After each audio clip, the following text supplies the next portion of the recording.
Hello, you wonderful people, and welcome to another episode of Super-Fanta-Fi. This being a show where we talk about TV shows of the supernatural, fantasy, and or science fictional genre. For today's episode, I'm going to talk about the latest episode of Brea. A lot of really interesting things went down in this episode, so let's break it down. Well, first and foremost, I'm curious what the explanation is going to be for it, because, obviously the way they made it seem like the ending of the previous episode and whole Levi crashing thing, it seemed like it was a more, one-in-one type of situation. But I don't know, it could just be, because, he had already crashed by the time we cut back to them, but I don't know if that's, maybe that was just the way they edited the show like that, just showing you, the different perspectives on things, but maybe it is kind of because I was wondering, did he come through the portal, because while he was going through the portal, it was just Eve staring up at the sky near the end of the last episode. So that's why I was like, oh, is it a timey-wimey thing? Because shouldn't they have seen him? Does space and time work a little differently?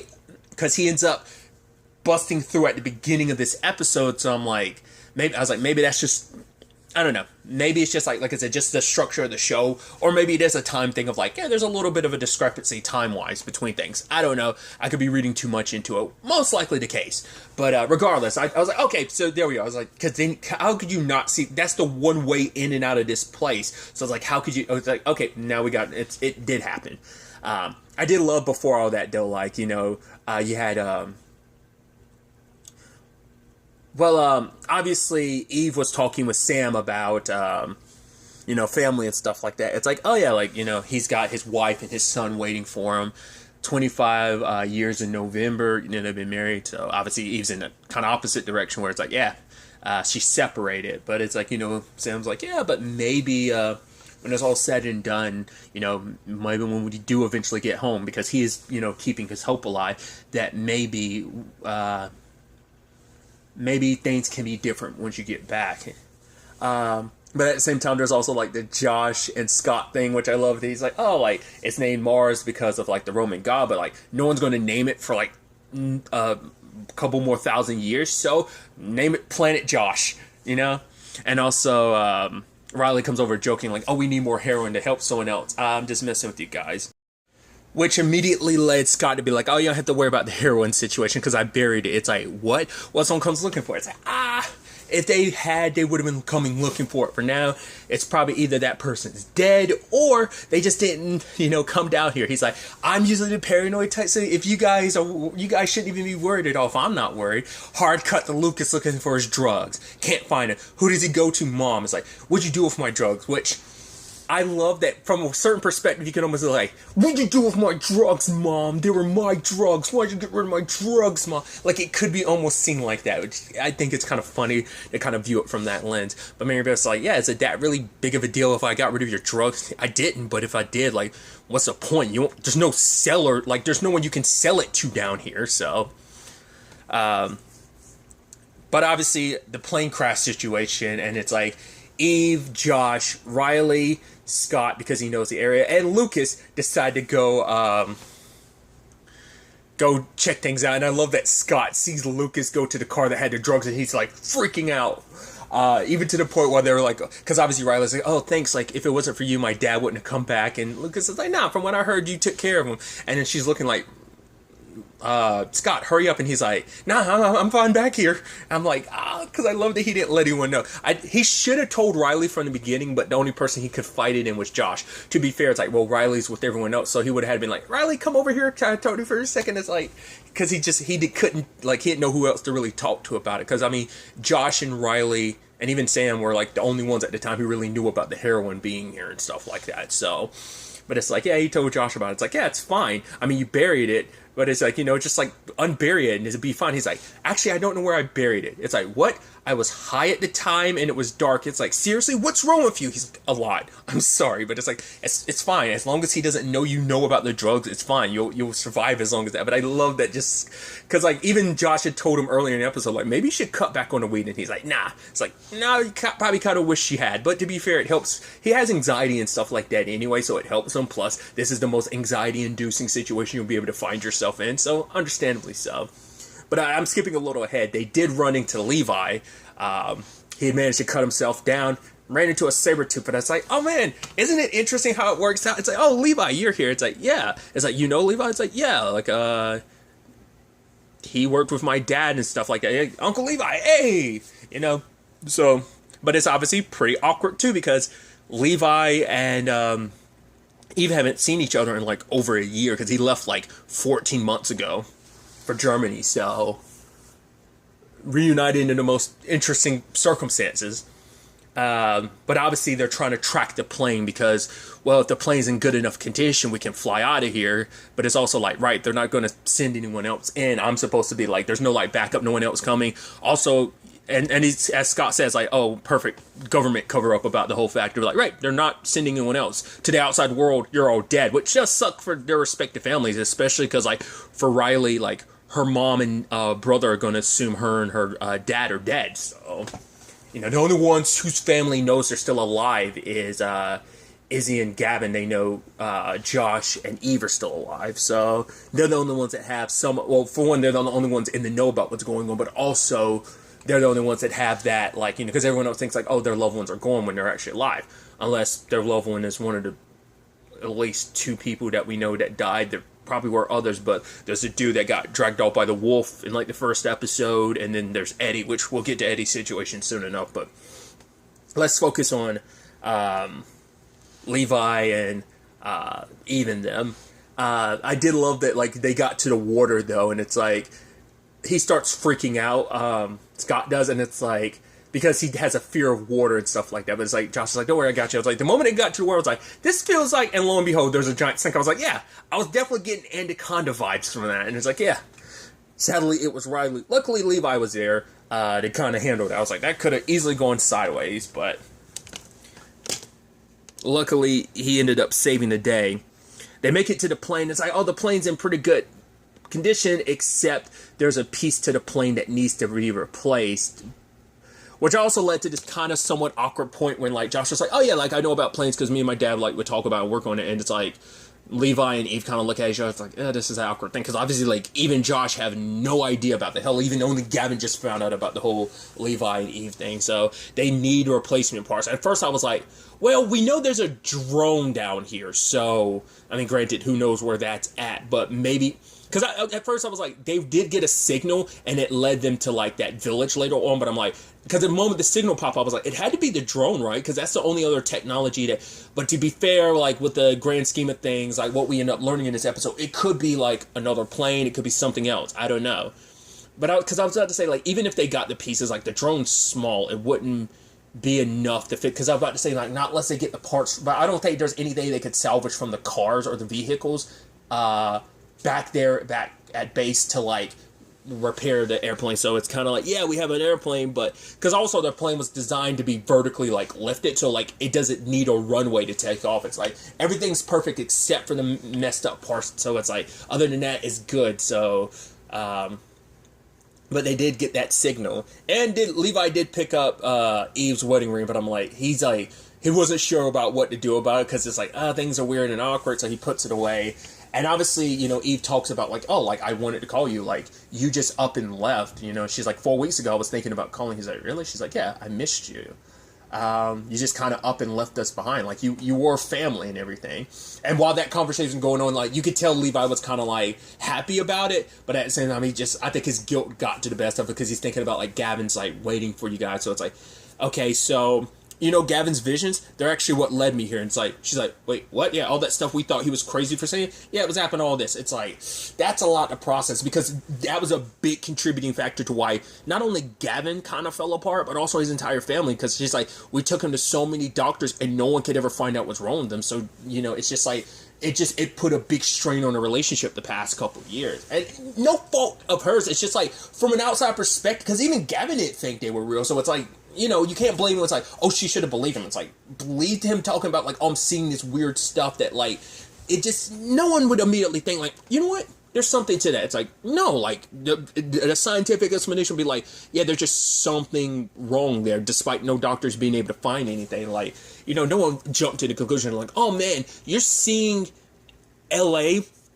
from 10,000 years ago. Like, no one would jump to that conclusion. No one would think that. So it's like, that's kind of that awkward thing. Plus, it's like, oh, yeah, here's your wedding ring. She's like, I just lost it here. It's like, yeah, and Gavin found it and dug it up. And it's like, that's a lot to process, especially because, sadly, there is that guilt, too, of like, right, I kind of like gave up on Gavin, and then like this happened, so it's like guilt upon guilt. It's like, because like Eve already like blames herself, sadly, because that was also why Levi kind of went away, because of the whole Izzy thing. Like, whereas Eve kind of blamed herself, like he kind of too, because it's like, right, like he got in his own head of like, right, because I think it's because Eve was blaming herself for it, and made him feel in a way kind of responsible too, because like you only feel this way because you felt guilty about being with me at the time of Izzy's accident. So plus it's like, that's your best friend, this is kind of your family. It's just all kinds of complicated feelings there. So ultimately it's just she kind of, it just makes her feel like guilty, which I'm like, things happen, but also it's just kind of sad for it all to come to light. And then Levi just had to hit her with the stinger a little, not even then, later on, because like that was a lot to process. But it's like, she's like, I want to get back and I want to apologize to Gavin. It's like, also there's one more thing, he kind of knows about us, and you're like, oh, Levi, I get it, you're not trying to hit her all at once, but you shouldn't, like, you had to hit her with the, like, it's just like you wait for the worst time, because it's like, oh, she's talking about how much she misses you. Okay, Gavin was right. Okay, you want to go apologize to him? Well, Gavin knows about us. It's like, Levi, come on, my dude. I get it. You probably don't want to tell her everything, but then it's just like, you're guilty about everything, especially because if they do get back, you don't want her to be blindsided by everything that's going to come like that, in that direction. So that was just fascinating. I also love they're sitting around the fire and stuff like that.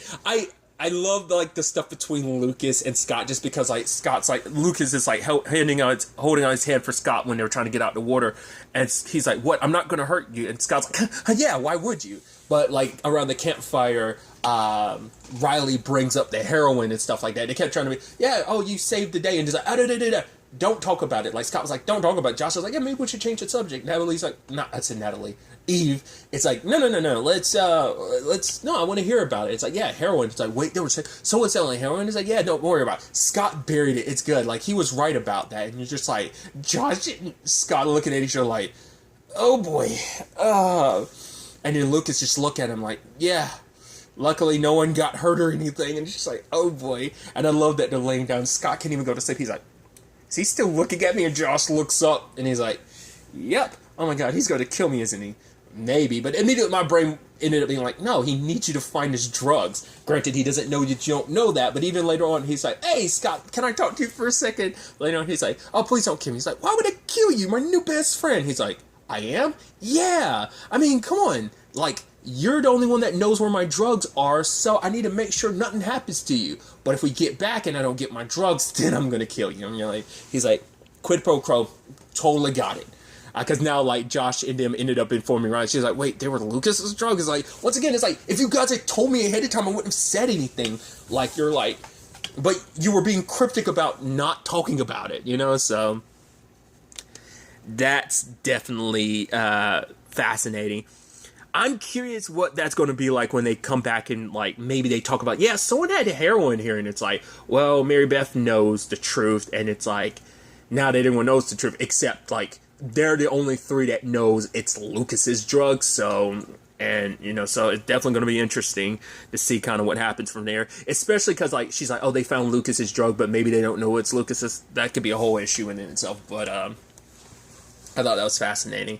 It does turn out, though, that the signal, like I was bringing up earlier, was in a village, so I'm like, who are you going to run into? Because, well, we know at least there was one person here, and that was a question I brought up previously of, like, not just, like, the people native to this time, but also, like, we know there was at least one person connected to, like, the Mojave incident that came here, so it's like, maybe there are other people, too. Was he the only survivor? Like, questions like that might be why that person killed himself, because not only could they not find a way out, they also were in a position where they couldn't, maybe, like, they were the only survivor, so maybe that led to it, so. On the flip side of things, back at, like, main camp, obviously, Tony's still working on a car, because it's like, yeah, you could get a car working, it could make traversal through here a lot easier. Benefits of having vehicles during this time, so that works out. But then there's, like, Ty and Eddie. It's like, yeah, we went hunting, and now Ty's got to skin the rabbits, which he knows nothing about it. Eddie goes off on his own, and then something pops up behind him. Then you have the Veronica and Lily thing. I'm like, what is that about? Because it's like, it definitely seems like, oh, that man might have, I don't know, like I said, there's some, like, my theory beforehand was like, that Lily and Veronica's, like, Veronica was their father's daughter wife. That's, because she kept being like, oh, they won't understand. So I'm like, either that or like it's like he kidnapped them, and it's like it definitely seems like a Stockholm syndrome type of thing where Lily's like wants to talk up to people. She's like, I'll talk to them without telling them about anything, but it's like, no, I won't talk about it. She was like, no, they won't understand us, you know. But which Lily was like, why does it matter? He's dead. And it's like, you will respect Dad and you will respect me. And it just really runs off, finds Eddie's body, and then sees something and screams. And by the time everyone gets there, Lily shuts down because Veronica doesn't want her talking, just in case she ends up slipping up and bringing up stuff about them that she has no business talking about. But I was like, looking at Eddie's body, I was like, what was he, like, poisoned or something? Like, did something, like, inject him? Like, what went down? Obviously, Ty wants to talk to Lily to find out more because he is a psychologist, therapist / psychiatrist, so like he could do something about it. But based on what Sam could determine from him, he was electrocuted. I was like, oh, that's interesting. That doesn't sound human to me. I mean, not unless it's someone, because later on they get the information from Lily because she just finally says it, because it's like, right, it means protecting everyone. Because she's done listening to her sister about that. But it's like, she saw a guy with a handprint on his back. So we've seen that guy before. Like, once again, maybe native to this land. But either, I don't think he's the killer. I think he just stumbled across Lily because he was nearby keeping an eye on that camp.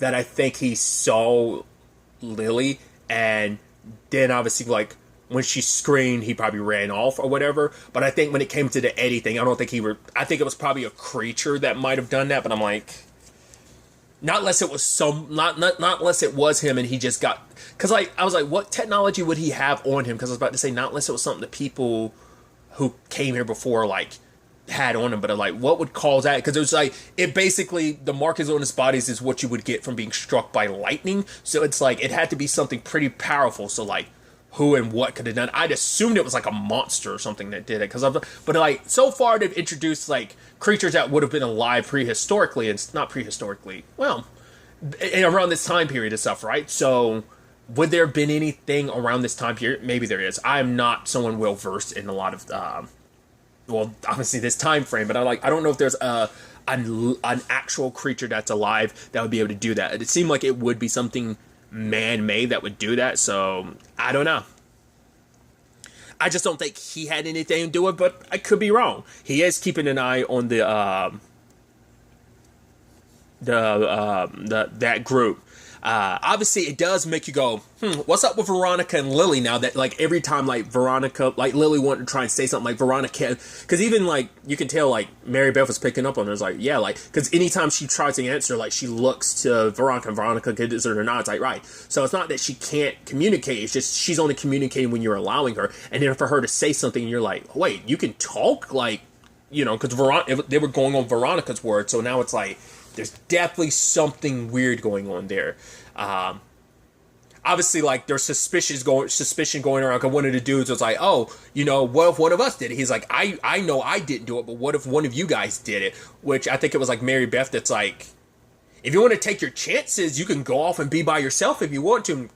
Home dude, shut up. Because if I'm not mistaken, isn't that the dude that was complaining about the, like, trying to take more than he had last episode or something like that?